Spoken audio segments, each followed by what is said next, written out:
이제 하나님의 말씀 증거하겠습니다. 오늘 우리에게 주실 하나님의 말씀은 요한복음 13장 1절에서 11절 말씀입니다. 이 계시의 말씀을 읽을 때 다 자리에 일어나셔서 한 목소리로 합독하겠습니다. 시작. 6월절 전에 예수께서 자기가 세상을 떠나 아버지께로 돌아가실 때가 이른 줄 아시고 세상에 있는 자기 사람들을 사랑하시되 끝까지 사랑하시니라.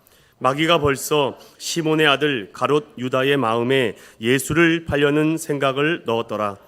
저녁 먹는 중 예수는 아버지께서 모든 것을 자기 손에 맡기신 것과 또 자기가 하나님께로부터 오셨다가 하나님께로 돌아가실 것을 아시고 저녁 잡수시던 자리에서 일어나 겉옷을 벗고 수건을 가져다가 허리에 두르시고 이에 대야에 물을 떠서 제자들의 발을 씻으시고 그 두르신 수건으로 닦기를 시작하여 시몬 베드로에게 이르시되 베드로가 이르되 주여 주께서 내 발을 씻으시나이까? 예수께서 대답하여 이르시되 내가 하는 것을 내가 지금은 알지 못하나 이후에는 알리라. 베드로가 이르되 내 발을 절대로 씻지 못하시리이다. 예수께서 대답하시되 내가 너를 씻어주지 아니하면 내가 나와 상관이 없느니라. 시몬 베드로가 이르되 주여 내 발뿐 아니라 손과 머리도 씻어 주옵소서. 예수께서 이르시되 이미 모욕한 자는 발밖에 씻을 필요가 없느니라. 온몸이 깨끗하니라. 너희가 깨끗하나 다는 아니니라 하시니 이는 자기를 팔 자가 누구인지 아심이니라. 그러므로 다는 깨끗하지 아니하다 하시니라.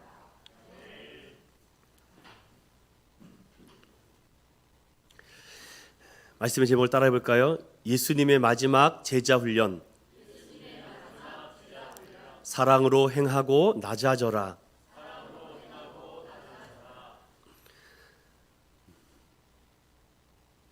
사람들은 자기 죽음이 가까이 왔을 때 세상에서 가장 중요한 것을 다른 사람에게 남기고자 하는 마음이 있다고 해요. 여러분은 마지막 순간에 누구에게 무엇을 남겨주고 싶습니까? 아니면 여러분이 떠난 후에 무엇을 남겨지기를 원하십니까? 여러분이 남겨진 흔적의 그 자리에 깊이 배어있는 흔적과 냄새가 무엇일까 생각해 본 적 있으십니까? 누구나 예외 없이 겪는 일이지만 입 밖으로 잘 꺼내지 않는 한 단어가 있는데 죽음이라는 단어입니다. 죽음에 이르는 감정을 누구와도 공유할 수 없어 외로워 살아가는 게 인생이라고 하죠. 우리 사회에 최근에 많이 문제되고 있는 것이 고독사라고 합니다.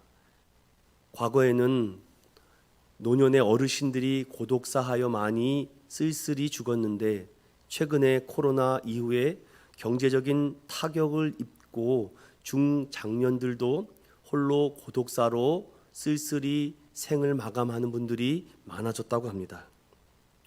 가족과 이웃이 단절된 상태에서 오랜 시간이 지나 죽은 시신을 수습하는 일들이 최근 들어 많아졌다고 해요.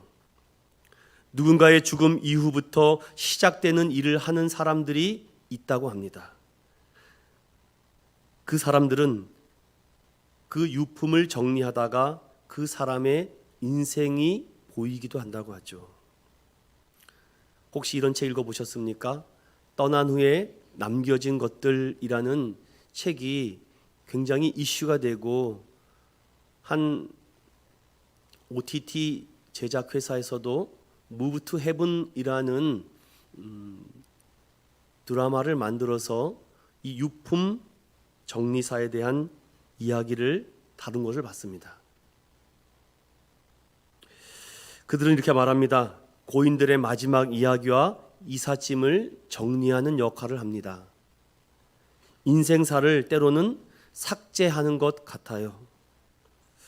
특수 청소 전문 업체를 하는 이분은 살인이나 자살, 고독사로 죽은 시신을 유해를 거두는 작업을 한다고 합니다.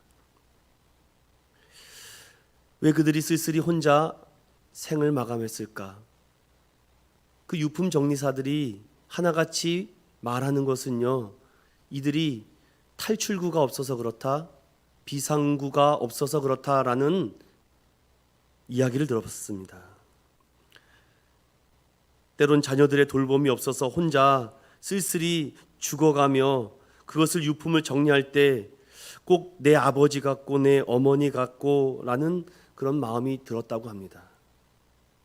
그들의 유품을 살펴보면요, 대부분 정리가 되어 있지 않고 사후 유가족들이 정리를 하는 경우가 많지만, 고독사로 죽은 사람들은요, 자녀들이 유품을 정리하기가 굉장히 힘들어한다고 합니다. 그래서 그 일을 맡아서 하는 대표적인 인물이 유품 정리사 김세별 씨가 쓴 떠난 후에 남겨진 것들에 대한 책입니다. 제가 이분의 강의와 서적을 조금 읽어보면서 많은 이야기가 있었지만 이 이야기가 오늘 말씀의 서두로 열면 좋지 않을까라고 생각이 들었습니다. 사람들은 죽은 후에 쓰던 사람의 물건과 옷과 집을 냄새난다고 쓰려고 하지 않습니다. 그것이 이상하거나 잘못된 거나 고장난 것이 아닌데 죽은 사람의 물건이라고 부정탄다고 사람들은 태우거나 버리거나 없애버린다고 합니다. 그러며 실화를 그 글 속에 담겨뒀습니다. 이혼 후 연세가 많으신 조론한 아버지가 고독사하여 한참 후 자녀들이 발견하여 그 유품을 정리해달라고 하는 요청이 있었습니다. 그분에게 이런 얘기를 들었습니다. 우리 아버지 이불 밑에 돈다발이 있을 거라고. 긴가민가 하여 그 시신을 수습하는 과정에 이불을 들춰보니 5만 원권으로 돈 다발이 수천만 원 있더랍니다. 그런데 그 이불 위에서 시신이 돌아간 지 오래가 되어 부패하여 그 시신이 썩어서 물이 뚝뚝뚝 흘러내리고 있었다고 합니다. 전기장판을 깔고 있으셔서 온통 유기산 가스가 거기에 꽉 매여 있어서 그냥 시신이 흐물흐물 돼서 이걸 처리하기가 굉장히 어렵고 냄새는 이루 말할 수 없었다. 하지만 자신의 역할이기 때문에 그 시신 유해를 거두는 과정에, 나는 시신을 거두는 그 과정에 깜짝 놀라 모든 작업을 멈출 수밖에 없고 그 아들을 쳐다봤다. 다른 것은 지저분해서 다른 사람들에게 부탁하는데 돈은 집어들더니 대야를 갖고 와서 돈을 씻더랍니다. 여러분, 냄새가 제일 나는 게 돈입니다. 사람들이 정말 죽은 사람보다 산 사람이 더 무섭다는 것을 이 유품 정리사 김세별 씨가 직접 체험담을 한 것입니다. 사람들이 참 무섭습니다. 저는 귀신보다 산 사람이 더 무섭습니다. 그래서 그 대야를 가지고 와서 그 돈다발에 그 부모님의 그 썩은 시신에, 참 말하기가 어렵습니다. 저도 이 사람이 아름다운 마무리를 하는 7가지를 이렇게 적은 글을 여러분들께 소개하고 싶습니다. 삶의 질서를 세우기 위해 정리를 습관하십시오. 내가 사는 공간을 어지럽게 하지 마시고 청결히 유지하세요. 언제 떠날지 모릅니다. 직접 하기 힘들면 자녀들에게 글을 많이 남겨두세요. 메모를 남겨두세요. 사람이 제발 발견할 수 있도록. 또 한 얘기가 있습니다. 가슴이 너무 아파서 여러분들에게 말씀을 드리고 싶어요. 시신을 유해 거두는 과정에 형제들이 와서 치고받고 싸우더랍니다. 분명히 여기 집 문서와 땅 문서가 있는데 아무리 뒤져도 없어서 자기가 수순을 유해하는데 네가 갖고 갔지, 막 사람을 모함하고 오해하고 시작하는데 진짜 이 직업을 확 버리고 싶더랍니다. 그런데 그 쓰레기 봉투를 다 열어가지고서는 그 땅 문서와 집 문서를 찾는데 아무리 찾아도 없어요. 그래서 막 툴툴대고 서로 막 콸콸콸 하고 있는 그때에 부모님의 액자 사진이 이렇게 있어서 이걸 어떻게 할까요? 라고 물어봤더니 아유, 버리세요. 필요 없습니다. 그리고 유품 정리사가 너무 어이가 없으니까 그냥 트럭에 그 사진을 이렇게 던졌습니다. 그런데 그 자녀가 야, 그래도 사진만 꺼내 갖고 와. 그래서 사진을 딱 꺼냈는데 사진 뒤에 거기에 땅 문서가 집문서가 거기 있더랍니다. 그리고 돈다발이 수표가 이렇게 있더래요, 거기에.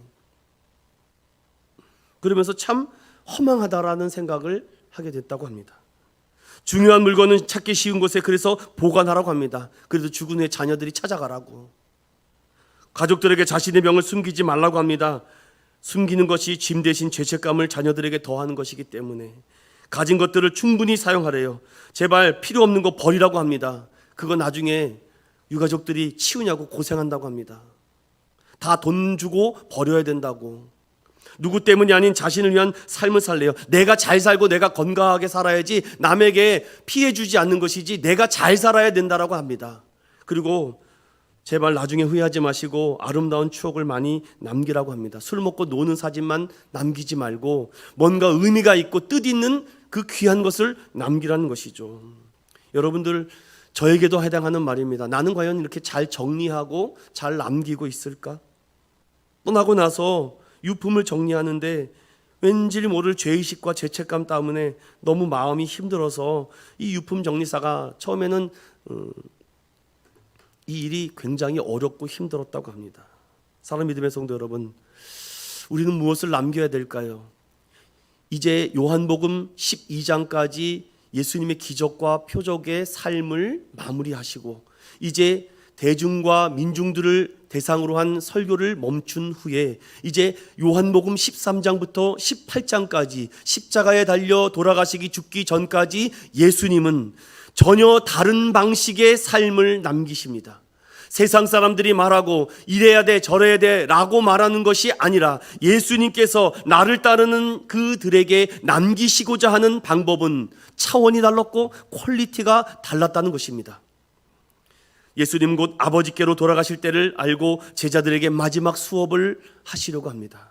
12명에 남긴 이 제자들에게 어떠한 영성 훈련과 어떠한 제자 훈련을 해야지 이들이 앞으로 이 험난하고 혼탁한 시대에 믿음과 기도로 말씀으로 살아갈 수 있을까? 예수님은 그 첫 삽을 오늘 13장의 세족식으로 그들에게 가장 중요한 것은 세족식이다라는 것으로 요한은 기록하고 있습니다. 모든 제자가 다 죽고 요한이 반모섬에서 이 요한복음을 기록하면서 그 모든 삶과 모든 내용과 예수님의 생애를 누구보다도 잘 알고 있는 이 노년의 사도 요한은 오늘 요한복음을 기록하면서 성령에 감동되어 그 다른 복음서에 기록되어 있지 않은 세족식을 기록하면서 오늘날 저와 여러분에게 무엇을 남겨주고자 할까요? 마태, 마가, 누가는 세족식에 대한 기록이 없습니다. 유일하게 요한복음에만 기록되어 있고 또 반대로 요한복음에는 성찬에 대한 기록이 없습니다.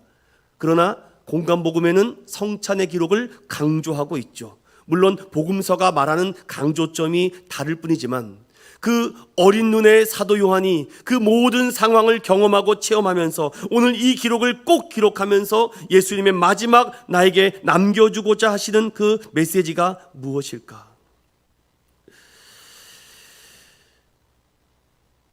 오늘 13장은 무거워 보이면서도 우리에게 묵직한 한 방이 있다는 것을 꼭 가슴에 새기십시오.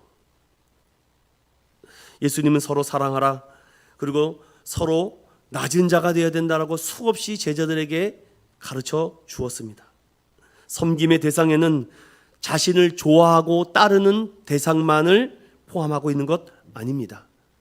자신을 배신할 사람까지 모두 포함하고 있고 자신을 오해하고 배척하고 미워하고 또한 그들을 위해서 가감하게 내가 무릎을 꿇고 발을 씻겨줄 각오가 되어 있어야 되는 것이죠. 예수님은 자신을 아무것도 모른 채 조롱하고 핍박하고 죽이는 사람들에게 분노하지 않았습니다. 그들을 용서하고 사랑했죠.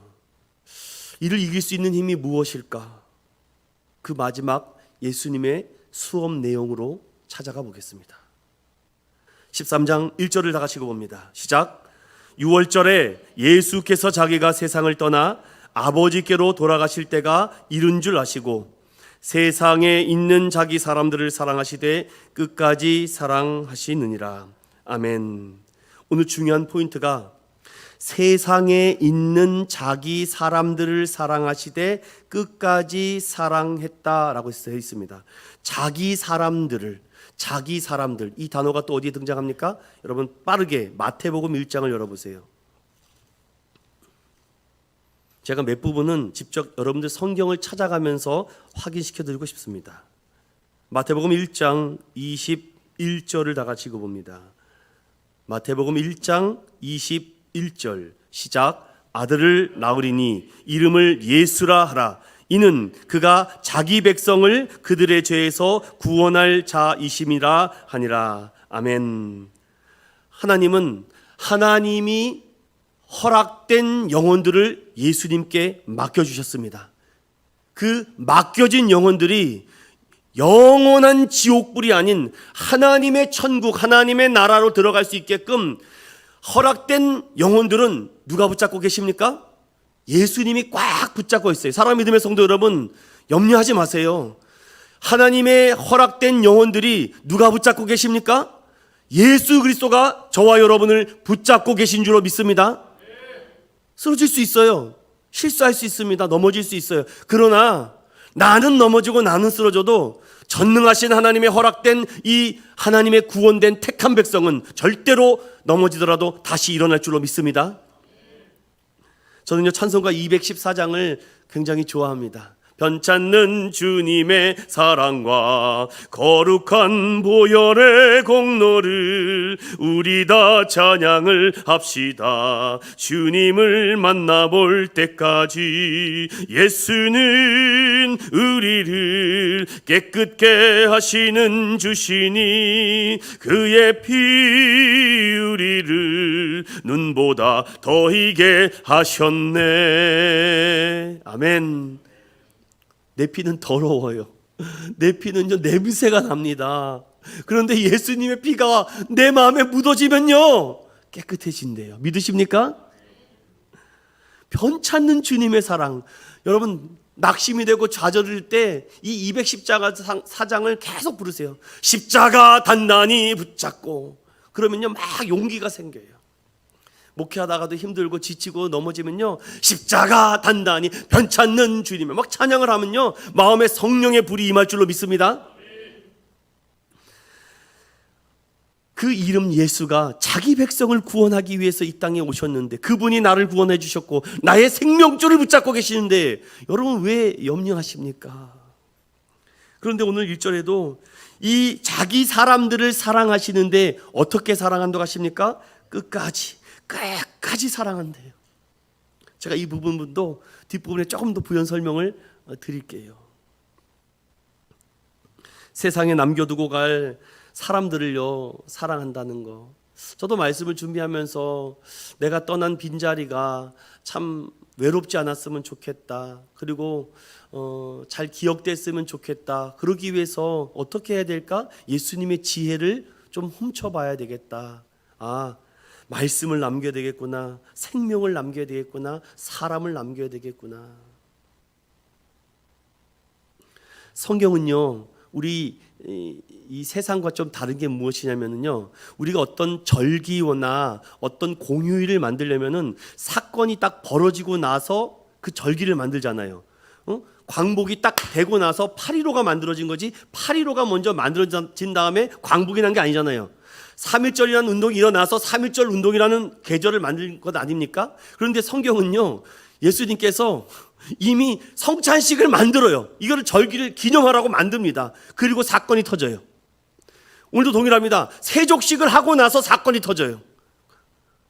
예수님이 만든 절기는요 이미 하나님의 모든 섭리와 계획 속에 이미 다 만들어져 있다는 것입니다. 그러니까 성경에 이런 모든 이런 절기와 계절들을 우리가 아주 귀중하게 생각을 해야 되겠죠. 모든 종교에서는요 사랑을 다 말하고 있지 않습니까? 여러분들 혹시 타 종교를 경험해 본 분 있으신지 모르겠어요. 모든 종교는 다 사랑을 말합니다. 몇 가지 소개해 볼까요? 불교 자비를 말합니다. 남을 사랑하고 가엾게 여기라는 것이죠. 불교에는요 특별히 중생연, 법연, 무연이라는 것이 있습니다. 법연과 무연은 우리가 알고 있는 자비와 국률이에요. 그런데 중생연은 어떤 의미가 있냐면 모든 사람에게 무한한 사랑을 베풀어 나와 한 몸이 되게 해라라는 것이 불교의 가르침입니다. 불교만큼 사랑을 가르치는 종교가 또 있겠습니까? 유교, 인의예지신, 공자왈, 맹자왈, 노자, 도덕경. 여러분 한번 읽어보셨죠? 맹신보감. 네, 괜찮습니다. 죄송해요. 괜히 물어봤어요. 이렇게 한번 읽어보세요, 여러분들. 인간에게는 측은지심이 있다는 거예요. 그냥 이렇게 그 연민, 동정심, 동정 이런 마음이 태생적으로 마음에 있다는 겁니다. 그래서 유교가 가르치는 것은 바로 인의예지심, 인간 속에는 측은지심이 있다. 그래서 본능적으로 긍휼히 여기죠. 우리 있잖아요, 뭐 TV 보다가 막 눈물 줄줄, 그냥 왜 불쌍하니까. 그런데 사람들은 그것을 이용하죠. 그걸 가지고 사기를 칩니다. 사람의 그 마음을 가지고. 그래서 사람은 부끄러움을 알면요, 그 부끄러움에서 미워하고 겸손하고 또 옳고 그름을 아는 마음을 주어서 그 마음속의 뿌리가, 본래 뿌리가 좋다라는 것이죠. 성선설. 이슬람교 꾸란 20장 177절에 이렇게 나와 있습니다. 알라에게 충성하고 알라에게 충성하는 이웃들을 선대하라. 그래서 이 할랄인가요? 그들은요 아주 굉장히 철저하게 하루에 5번 무조건 지킵니다. 우리도 그런 것들은 배워볼 필요가 있죠. 그런데 기독교는 또 뭘 가르칩니까? 구약과 신약에 다 하나님 사랑과 이웃을 사랑하라고 가르치고 있지 않습니까? 이만큼 모든 종교가 사랑을 강조하고 사랑을 외치고 있습니다. 그런데 아십니까 여러분? 그들이 말하는 종교에서 사랑은요 다 실패합니다. 실패할 수밖에 없어요. 차이가 있을지 모르겠지만 모든 사랑은 실패합니다. 왜냐? 우린 인간이 태생이 너무나도 악해서 상대방의 약점과 상대방의 허물과 상대방의 못된 것을 바라보기 때문이죠. 그래서 사람들은요 이것을 극복해보고자 노래, 시, 영화, 그림 다양하게 사랑을 주제로, 여러분 세상이 만든 노래의 10개 중에 10개가 무슨 노래인지 아십니까? 사랑 노래예요. 사랑 노래. 여러분 아세요? 다 사랑 노래입니다. 모든 그림, 모든 노래, 모든 것 다 사랑이 주제지 다른 게 주제가 아닙니다. 사랑의 뿌리가 돼서 그 안에 수많은 카테고리가 나오는 것입니다. 그만큼 인간은 어떤 존재예요? 사랑하는 존재입니다. 우리 사랑하는 인천교회 성도들, 예수 그리스도의 사랑으로만 사랑하시기를 축원드립니다. 사랑을 해봤어야죠. 그래서 저는 감사해요. 연애를 해봐서. 그래서 그 사랑의 감정을 조금 알아요. 근데 어르신들은 이거 뭐 엄마 아빠가 너 얘랑 결혼해. 뭘도 모르고 네 하고서는 결혼했다고 하지 않습니까? 요즘 젊은이들은 너무 사랑에 푹 빠져서 참 문제죠. 참 사랑하는 사람과 만나는 것도 중요한데 사랑하는 사람과 이별하는 것도 참 가슴이 아파요. 여러분들 오늘이 무슨 날인지 아십니까? 4월 16일 세월호로 수많은 단원고 학생들이 그 차디찬 물속에 빠진 날입니다. 지금도 부모님들이 목 놓아 울부짖습니다. 아들아 돌아와라, 딸아 돌아와라, 엄마 여기 있다. 그런데 돌아오지 않습니다. 슬프고 비통하지만 만날 수 없어요. 그래서 오늘 예수님께서 우리에게 마지막에 남겨주시고자 하는 이 메시지에 더 귀를 기울이셔야 됩니다. 결국 우리의 힘으로 사랑할 수 없습니다. 백마탄 왕자와 백마탄 공주를 기다리지 마십시오. 여러분이 백마탄 왕자 공주가 되는 게 더 빠를지 모릅니다. 예수님께서 세상에 있는 자기 사람들을 사랑하시되 끝까지 사랑했다고 얘기하는데 언제 나를 사랑했어요? 저는 크게 2가지로 예수님께서 우리에게 어떠한 사랑을 보여주셨나? 바로 하나님 보좌 우편에 그 영광과 그 위대함을 다 버리시고 사람의 몸을 입고 성육신 하셨던 그 사건 자체가 우리를 끝까지 사랑하시는 겁니다.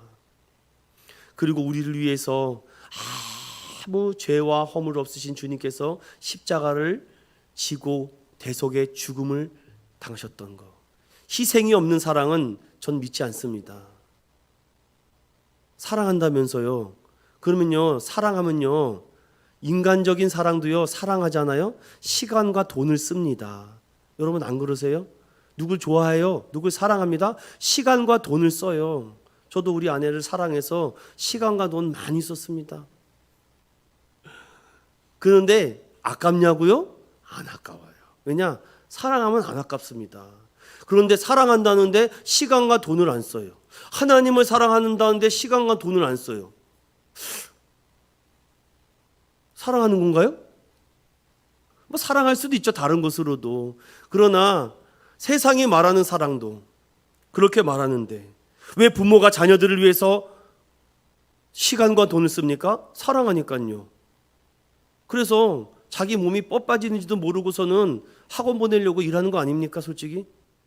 자기 먹고 자기 써도 되잖아요. 자기 새끼 살리려고. 어떤 다큐멘터리를 보는데 엄마 새와 아빠 새가 있는데 4마리의 새끼를 낳은 겁니다. 그런데 이 부모가 뼈 빠지게 그 4 새끼를 살려 먹으려고 자기는 못 먹고 계속 벌레를 갖다 물려줍니다. 그런데 얘네들이 얼마나 먹성이 좋은지 주면 또 어쩜 그렇게 밥 달라고 그러면 입을 쫙 벌려고 자자자자자 그러는지 모릅니다. 그런데 어느 날 엄마 새가 큰 결단을 내립니다. 야, 이 내 놈 다 못 먹여 살리겠구나. 저는 너무 놀랐습니다. 그러면서요, 그 긴 부리를 가지고 새끼 한 마리를 딱 선택하고 계속 밉니다, 이렇게. 그럼 새끼는 온갖 힘을 씁니다, 살려고. 그런데도 계속 밀어요. 그런데 거의 끝에 섰는데 엄마가 꽉 치더라고요. 그래서 떨어져서 죽더라고요. 와, 여러 가지 생각이 들었습니다. 내 놈 다 살리다가 내 놈을 다 죽이니 한 놈을 죽여서 세 놈을 살리자라는 이 동물적 본능. 와, 그럴까요? 우리 인간도? 대가를 지불하지 않는 사랑은 진짜가 아니라고 합니다. 참, 한 명의 희생으로 인해서 3마리가 산지는 모르겠지만 예수님은요, 단 한 명의 영혼도 버리지 않습니다. 믿으십니까? 99마리의 양이 우리에 있다고 해도 그 한 마리의 영혼을 찾으시는 분이 예수 그리스도이신 줄 믿는 저와 여러분 되시기를 간절히 소망드립니다. 여러분은 어떤 양이셨습니까? 돌아올 양이십니까? 아니면 돌아온 양이십니까? 오늘 1절에 보면 끝까지 사랑하시는 예수님이라고 되어 있습니다. 6월절 전입니다. 6월절에는요 반드시 희생할 양이 필요합니다. 예수님은요 오늘 이렇게 말합니다. 아버지께로 돌아가실 때가 이른 줄. 이때는요 2가지 의미가 있겠죠. 내가 십자가에 달려 죽을 때, 그리고 내가 아버지로 돌아갈 때. 오늘 여기서 말하는 이 떠나라는 단어가 보이십니까, 여러분? 아버지께로 돌아가실 때가 이른 줄 알았다라는 이 말씀에 그 위에 세상을 떠나라는 단어가 있습니다. 떠나라는 단어가 헬라어로 메타마이노라는 뜻입니다. 이 뜻은요, 어떤 떠난다라는 의미도 있지만 장소를 옮긴다라는 의미가 더 강합니다. 그러니까 예수님은 이제 이 세상에서의 장소가 아닌 하나님 나라의 장소로 장소를 옮길 때가 됐다라는 것입니다.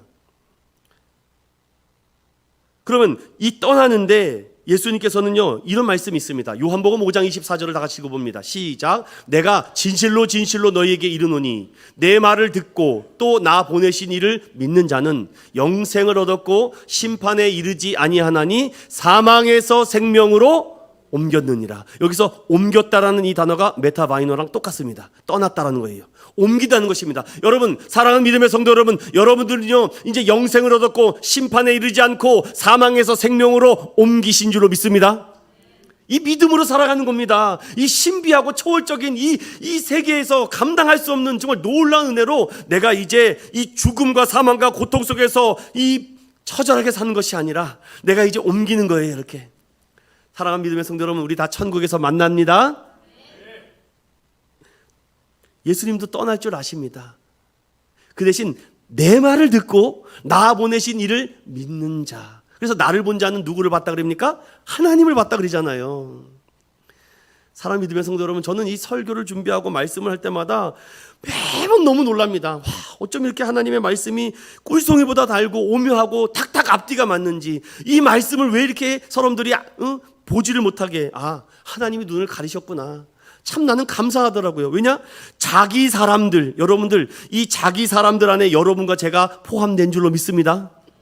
그런데 예수님께서 사랑을 하시는데 끝까지 사랑하는데 예수님은 이미 이러한 말씀을 앞전에 수없이 말씀하셨습니다. 요한복음 6장 39절 시작. 나를 보내신 이의 뜻은 내게 주신 자 중에 내가 하나도 잃어버리지 아니하고 마지막 날에 다시 살리는 이것이라. 아멘.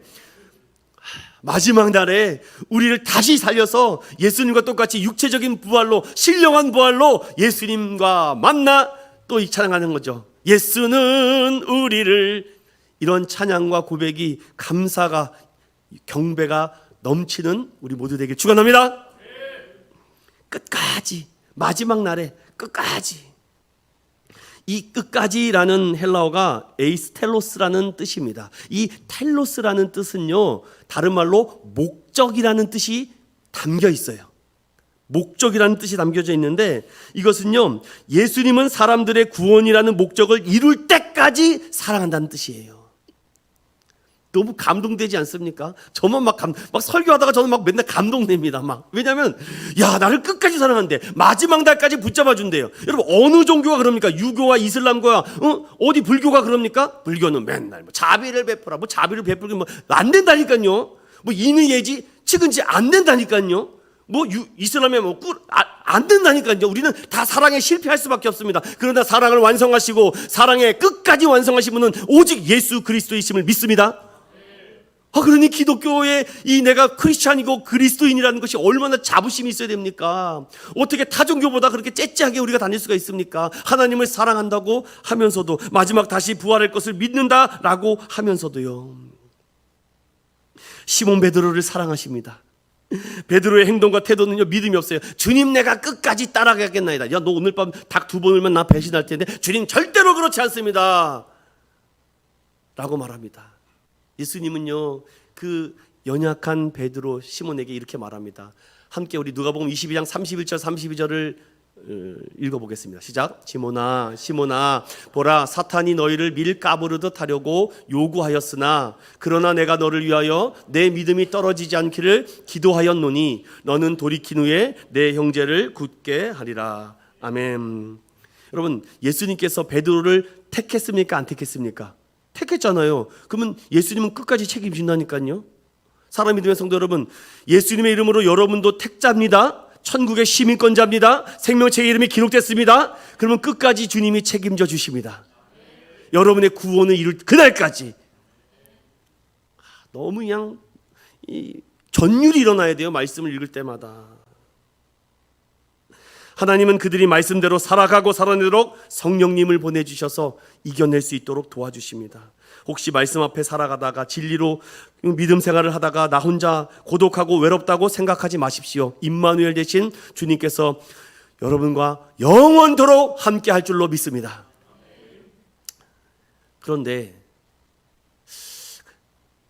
3절에 2절과 3절부터 이제 다른 얘기로 전환이 됩니다. 2절 다 같이 읽어봅니다. 시작. 마귀가 벌써 시몬의 아들 가롯 유다의 마음에 예수를 팔려는 생각을 넣었더라. 여러분, 여기 이 말씀을 잘 이해하셔야 돼요. 자, 보세요. 마귀가 벌써라고 그래요. 벌써. 그러니까 이미 이 모든 일들이 일어나기 전부터 이 유다의 마음이 흔들렸다는 거예요? 안 흔들렸다는 겁니까? 이미 흔들렸다는 겁니다. 흔들려요. 벌써 이렇게 흔들립니다. 그런데 보세요. 시몬의 아들 가룟 유다, 정확히 이름과, 여러분 가룟이라는 것은 가룟인 출신이라는 거예요. 원래 이름은 유다입니다. 그 사람의 마음에, 어디에? 마음에 예수를 팔려는 뭘 집어넣었다고요? 생각을 집어넣었다고요. 여러분, 이 말씀에 그 성경에 보면 그 생각의 마음을 사탄은 미혹해 하고 근심케 하고 부정케 한다는 마음이 오늘 이 생각에 포함이 돼 있어요. 온통 의심이 들죠. 이미 예전부터 마음이 불편한 겁니다. 이미 그런 생각이 들어갔기 때문에. 사랑 믿음의 성도 여러분, 여러분이 앉은 그 예배의 자리와 기도의 자리가 정말 이 세상 어느 자리보다 가장 편안한 자리가 될 줄로 믿습니다. 그래서 목사님, 저는 집에 있는 것보다 교회 가는 게 더 좋아요. 저 목사님, 저는 교회 가서 기도하는 게 더 좋아요. 이런 믿음의 고백이 나올 줄로 믿습니다. 그런 성도들이 될 줄로 믿습니다.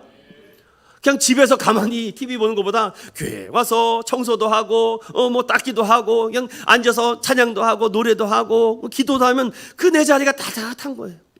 여러분의 그 앉은 그 자리를 끝까지 사수하시기를 주님의 이름으로 축원드립니다.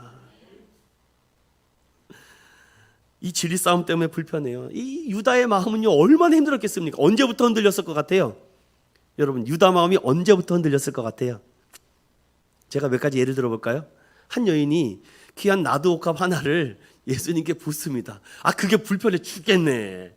아유, 목사님 왜 돈을 저 땅으로 쓰시는겨? 와 이라는데 도대체. 이미 그는요, 오병이어에 행할 때도요, 벌써 돈깨를 딱 차고 있는 사람들은요, 회개해야 됩니다. 회개해야 돼요, 아주. 그래서 전 돈깨를 안 차고 있어요. 아주 편해요. 마음이 홀가분합니다. 이미 유다의 마음속에는요, 이런 정치적인 생각과 금전적인 생각과 종교적인 마인드가 예수님의 생각과 달라요. 유다가 남기고자 하는 것은요, 어떤 정치적인 선동과 파동과 밀란입니다. 그러나 예수님은요, 전혀 그런 방법을 사용하지도 않고 그런 방법으로 남기지 않습니다. 이미 생각이, 성경은요, 우리에게 절대 편안함을 말씀하지 않습니다. 지금은요, 진리 싸움이라는 것을 잊지 마십시오. 여러분, 이 진리 싸움에 여러분 제발 넘어지지 마시고 쓰러지지 않았으면 좋겠어요. 근데 3절 보세요. 3절 시작. 저녁 먹는 중 예수는 아버지께서 모든 것을 자기 손에 맡기신 것과 또 자기가 하나님께로부터 오셨다가 하나님께로 돌아갈 것을 아시고, 여러분 아시고에다가 네모걸 딱 치셔야 돼요. 자, 예수님이요, 유다의 마음에 마귀가 들어간 것을 아시고, 이것도 다 포함이 돼 있어요.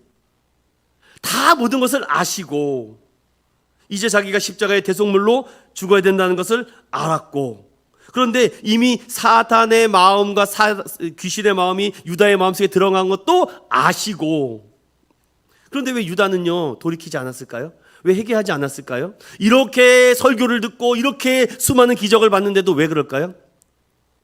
혹시 종종 어르신들이 이런 얘기를 하는 걸 들어봤어요. 야야야, 내가 귀신에 씌었나 보다. 혹시 이런 말 하신 적 있으십니까? 야야, 내 눈꺼풀에 귀신이 씌었나 보다. 전혀 내 마음도 아닌데, 내가 생각하지도 않았는데 일들이 일어납니다. 이것을 저는 미혹의 영이라고 말씀드리고 싶어요. 벌써 우리의 마음이 어디에 생각을 두느냐에 따라서, 그래서 잠언은 무릇 지킬 것은 너희의 마음과 너희의 생각이라고 말씀하고 있어요. 여러분, 말씀과 기도로 오직 예수의 마음, 하나님의 마음으로 가득 채워지면 어둠과 죄와 잘못된 모든 것들은 사라집니다. 여러분들 무엇을 담고 있느냐가 중요하죠. 그런데 예수님께서는 이 모든 것을 다 아십니다. 유다가 나를 어떻게 할 것까지도 다 알죠. 그런데 여기서 놀라운 일이 벌어집니다. 4절 시작. 저녁 잡수시던 자리에서 일어나 겉옷을 벗고 수건을 가져다가 허리에 두르시고. 자, 저녁을 잡수시던 자리, 자, 밥을 먹고 있다가 갑자기 벌떡 일어나가지고서는 예수님께서 겉옷을 딱 벗습니다. 그리고 수건을 가져다가 허리에 둘렀다라고 되어 있어요. 전 여기서 어떤 한 목사님의 설교를 조금 인용하려고 합니다. 어떤 한 목사님이 이 부분에서 이런 얘기를 해요. 왜 요한은 성찬에 대한 얘기를 기록하지 않고 발스끈 얘기를 이렇게 담고 있을까? 성찬을 하다 보면요, 참 막 주님의 살과 피를 막 마십니다. 주님 감사합니다. 영광 돌리고 그러지 않습니까? 그런데 왜 사도 요한은 그 성찬에 대한 모든 것을 다 알고 있으면서도 요한복음에는 그 기록을 하지 않았을까? 한 훌륭한 목사님은 여기에서 이렇게 얘기를 합니다. 기독교에서 필요한 것은 성찬이 아니라 대야다 라고 하더라고요. 기독교가 잃어버린 것이 이 대야라고 합니다. 제가 어떤 의미인가라고 조금 더 살펴봤습니다. 오늘날 기독교가 수건과 대야를 잃어버렸다. 다 잘났다. 네 교회가 잘났니? 내 교회 잘났니? 수건과 대야의 영성을 잃어버렸다. 겉옷을 벗으려고 하지도 않는다. 무릎을 꿇으려고 하지도 않는다. 수건은커녕 손수건 하나도 내밀지 않더라. 성경에는 두 개의 대야가 나옵니다. 첫 번째는 예수님의 대야. 예수님은 직접 물을 받아서 떠서 예수님의 제자들에게 발을 씻겨 주셨습니다. 자신을 팔 유다의 발까지도. 그것은 책임과 겸손과 헌신과 사랑과 섬김의 대화였습니다. 근데 또 하나의 대화가 성경에 기록되어 있습니다. 그것이 바로 빌라도의 대화입니다. 빌라도의 대화는 나는 이가 도저히 죄를 찾을 수 없다. 이 죄를 너희에게 돌려라. 나는 그리고 손을 씻겠다. 책임 회피의 대화입니다. 범죄의 대화, 죽음의 대화입니다. 여러분 어떤 대화를 가지고 계십니까? 자녀들을 위해서는 죽을 만큼 대화를 쏟아부으면서 하나님의 나라와 하나님의 영광을 위해서는 그 대화가 준비되어 있으십니까? 희생과 헌신과 겸손의 대화가 없다면 오늘날 기독교의 본질을 잃어버릴 수 있을 것입니다. 그래서 요한은 성찬의 기록보다는 이 대화의 기록을 더 강조하고 있지 않나? 오늘날 그리스도인들이 왜 이렇게 힘이 약해지고 손가락질을 당할까? 그 수건과 대화의 영성을 잃어버려서 그렇습니다. 무릎을 꿇으려고 하지 않아요. 누가 한마디 하면요 막 나도 얘기를 하고요, 누가 뭐라고 나한테 손가락질을 막 얘기를 합니다. 이런 영성이 우리 선배들에게는 있었거든요. 근데 지금요 없습니다. 누가 내 대화를 내놓으려고 합니까? 내가 먹기도 바빠 죽겠죠. 모르겠다, 너희들이 알아서 해라, 내가 할 바 아니다, 나만 아니면 돼 라는 이렇게 책임 회피의 대화가 모두 다 갖고 있지 않을까. 저에게도 이런 대화가 있다고 봅니다. 나는 어떤 대화가 준비되고 있는가? 주님은 지금도 많은 영혼들을 위해서 이 대화를 가져가야 된다고 합니다. 수건을 두르라고 합니다. 그런데 낮아지려고 하지 않아요. 한 TV 프로그램에 한 목회자 부부가 나오더라고요. 근데 이렇게 쭉 보다가 어떤 옷을 입고 오면서 이것을 내가 사랑하는 딸이 만들어 줬다라는 이런 얘기를 해요. 그래서 되게 좀 내가 볼 때 되게 촌스러운데, 그래서 이렇게 보다가 내 딸과 영상 통화를 하겠다라고 하면서 영상 통화를 이렇게 하더라고요. 이렇게. 그런데 저는요 여기 대한민국의 국내 사람인 줄 알았더니 저 아프리카 사람에게 통화를 하는 것입니다. 그러면서 그 아프리카가 여기 있는 내 딸이라고, 내가 정말 마음으로 낳은 딸이라고, 내가 아프리카 선교를 갔었는데 그 선교지에 갔다가 에이즈에 걸린 한 소녀가 있었는데 너무 마음이 아파서 내를 양녀로 받아들였다고, 그래서 딸을 삼았다고, 그러면서 약이 좋아서 간신히 그 에이즈가 다 회복되어서 성장했는데 정말 하나님의 은혜로 결혼을 하게 되었다고, 정말 하나님의 놀라운 은혜다라고 이렇게 간증하는데 가슴이 뭔가 찡하더라고요. 그러면서 자기도 이제 40도 안 된, 40 됐나요? 40도밖에 안 된 이 엄마가 딸이 결혼한다고, 양녀로 이 딸이 결혼한다고 정말 집 한 채 귀한 거를 해주고 싶은데 뭘 해줄까 하니까 자기가 이렇게 옷 만드는 그런 기술이 있다고 합니다. 재봉하는 기술이. 그래서 자신이 이렇게 투자를 해서 거기다가 샵을 차려준 거예요. 아프리카에다가. 그러니까 먹고 살 수 있도록 만들어준 거죠. 참 지혜롭다. 단순히 돈을 주는 게 아니라 그가 앞으로 살아갈 수 있는 미래를 선물해 준 건 아닙니까? 그러면서 얼마나 감사하면 남편과 둘이 나와서 이렇게 통화하는 것을 보면서 이 연예인의 이 대화는 참 사랑의 대화였구나. 자신도 쓰고 먹고 할 것도 부족한데도 그들에게서 그 대화를 줄 수 있는 그 넉넉하고 후한 마음. 예수님께서 제자들에게 발을 닦아주신 이 모습이 아닐까? 예수님은요 당시 1세기에는요 스승이 제자들에게 무릎을 꿇었다, 이건 있을 수 없는 얘기입니다. 지금이야 뭐 선생님이 제자들 앞에 무릎을 꿇죠. 여러분 우리 중고등학교 시절 어디 가니 선생님 앞에 무릎을 손도 못 들었습니다. 요즘은 뭐 손 들면 바로 뭐 합니까? 바로 휴대폰을 딱 꺼내죠. 무섭습니다. 그런데 그 당시는 이게 더 철저했죠. 그런데 이 모습을 보고 예수님께서 발을 닦아주시는 그 모습을 보니 얼마나 가슴이 아프겠습니까? 그래서 오늘 마지막 스토리가 여기입니다. 베드로가 그걸 딱 보니까, 여러분 6절 한번 읽어보겠습니다. 시작. 시몬 베드로에게 이르시되, 베드로가 이르되 주여 주께서 내 발을 씻으시나이까? 7절. 예수께서 대답하여 이르시되 내가 하는 것을 내가 지금은 알지 못하나 이후에는 알리라. 8절. 베드로가 이르되 내 발을 절대로 씻지 못하시리다. 예수께서 대답하시되 내가 너를 씻어 주지 아니하면 내가 나와 상관이 없느니라. 아멘. 허물도 품어주시는 예수님의 마지막 모습이에요.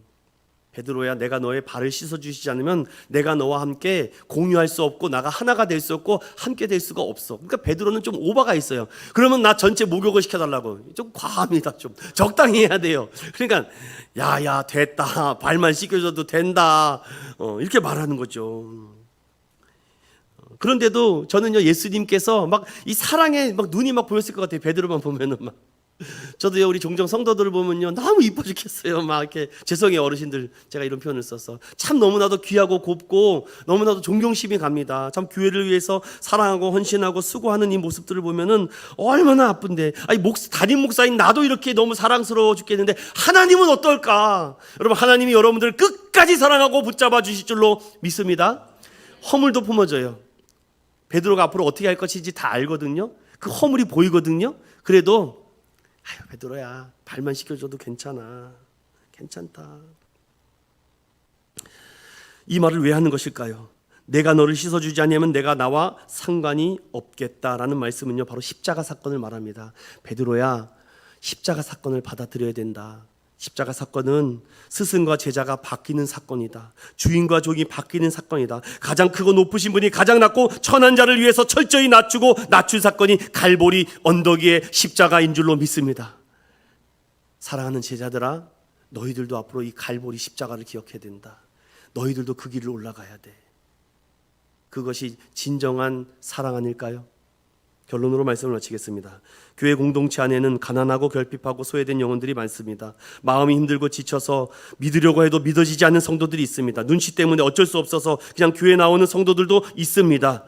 그럼에도 그 모든 영혼도 품고 예수님의 섬김으로 사랑해 주시기 바랍니다. 여러분도 그랬었잖아요. 여러분도 과거에 그랬잖아요. 그런데 왜 지금 그런 사람들 보고 정죄하십니까? 그리스도 예수 안에는 있는 자는 결단코 정죄함이 없습니다. 그러나 다 깨끗하지는 못해요. 그게 가슴이 미어집니다. 하나님, 유다처럼 되지 않게 해달라고. 우리 인천교회 성도들은 한 사람도 유다가 되지 않기를 기도합니다. 오늘 이 믿음의 말씀을 갖고 예수님의 마지막 가르침은 그겁니다. 너 유다 되지 말아라. 너 유다 되면 안 돼. 허물까지도 품어주려고 했는데, 그리고 그에게 성찬식도 해주고 세족식도 해줬는데 왜 유다가 되려고 하십니까? 다는 깨끗하지 않다라고 주님은 마지막 말씀을 남겨주십니다. 사랑하는 믿음의 성도 여러분, 이 어찌 마귀의 영에 빠져 혼탁한 영혼에 있는 수많은 영혼들을 불쌍히 여기지 않을 수 있겠습니까? 복음을 듣지 못하고 하나님의 준엄한 심판 앞에, 그 징계 앞에 살아가는 그 영혼들을 위해서 왜 눈물이 나지 않습니까? 사랑하는 믿음의 성도 여러분, 예수님은 자기 사람, 허락된 영혼들은 끝까지 사랑하십니다. 흔들리지 마십시오. 이 초월적인 이 계시의 믿음으로 살아가시기를 바랍니다. 그리고 예수님의 사랑은 성실하시고 낮아지신 그 십자가 사건으로 우리에게 완전한 사랑을 보여주셨습니다. 그리고 이제 그 사랑을 우리가 받았다면 예수님의 이 제자 훈련, 사랑하고 행하고 낮아지는 우리 인천은연교회 매력적인 크리스찬, 그런 미래의 모습을 기억하는 저와 여러분 되시기를 예수님의 이름으로 축원드립니다.